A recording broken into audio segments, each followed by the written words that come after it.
यह प्राण ही जीवन है। प्राण के निर्बल होते ही जीवन लड़खड़ा जाता है।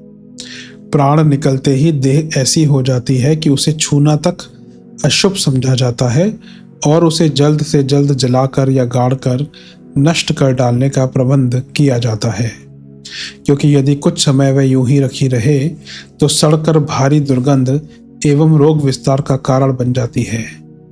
प्राणवान भीष्म ने उत्तरायण सूर्य में देह त्याग करने की इच्छा से अपने प्राणों को शरशैया पर कई महीने रोक रखा था। जैसे उचित आहार, उचित श्रम, उचित विश्राम, उचित स्वच्छता द्वारा शरीर को स्वस्थ रखा जा सकता है, वैसे ही निर्भयता, प्रसन्नता, ईमानदारी और आत्मनिर्भरता द्वारा प्राण शक्ति को सुस्थिर रखा जा सकता है।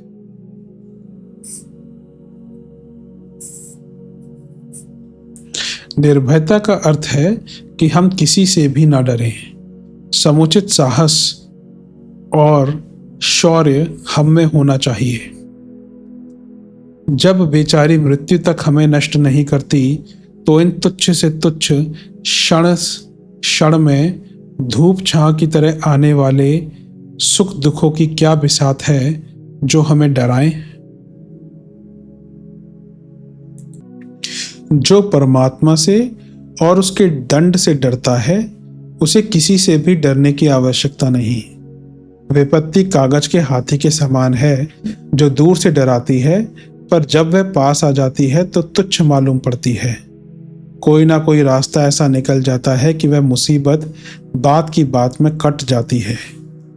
ईश्वर की अपार दया, करुणा और शक्तिशालीनता पर जिन्हें भरोसा है वे जानते हैं कि कोई भी दुख, कष्ट, नुकसान, अनिष्ट या अभाव ऐसा नहीं है जो इतना अधिक दुख दे सके कि हमें उससे डरने की आवश्यकता पड़े। साहसी बाजी मारता है। गायत्री का महाप्राण जिसके पास है उसे तो साधारण साहसी नहीं, दुस्साहसी होना चाहिए। वह किसी से डरना तो दूर, कठिनाइयों से, उलझनों में जूझने से एक विशेष प्रकार का आनंद अनुभव करता है। उसे दुखों में तितिक्षा और तप की सुखद सरसता की अनुभूति होती है। प्रसन्नता मनुष्य के आंतरिक संतोष, उचित दृष्टिकोण, सद्भावना, सुव्यवस्था और मधुर स्वभाव की प्रतीक है। जो प्रसन्न रहता है उसकी जीवनी शक्ति बढ़ती है, उसमें प्राण तत्व का निरंतर अभिवर्धन होता है। जो निडर है, जो संतुष्ट है, जो हंसता है, उसकी मनोभूमि अपने आप प्राणपूर्ण होती चली जाती है। अच्छे स्वभाव की, सुलझे हुए दृष्टिकोण की छाया ही प्रसन्नता है। जो हंसता रहता है, प्रसन्नता जिसकी सहचरी है, वह प्राण शक्ति से वंचित नहीं रह सकता। ईमानदारी, निष्कपटता, सरलता, सच्चाई ऐसी वृत्तियां हैं जो जीवन को खुले पन्ने की तरह रखती हैं।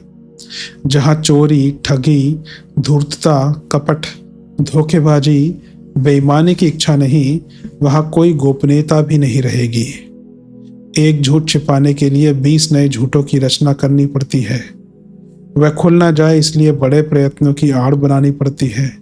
पर जहाँ सरलता है, सच्चाई है, खरा व्यवहार है, वहाँ कोई मायाचार बनाने की जरूरत नहीं।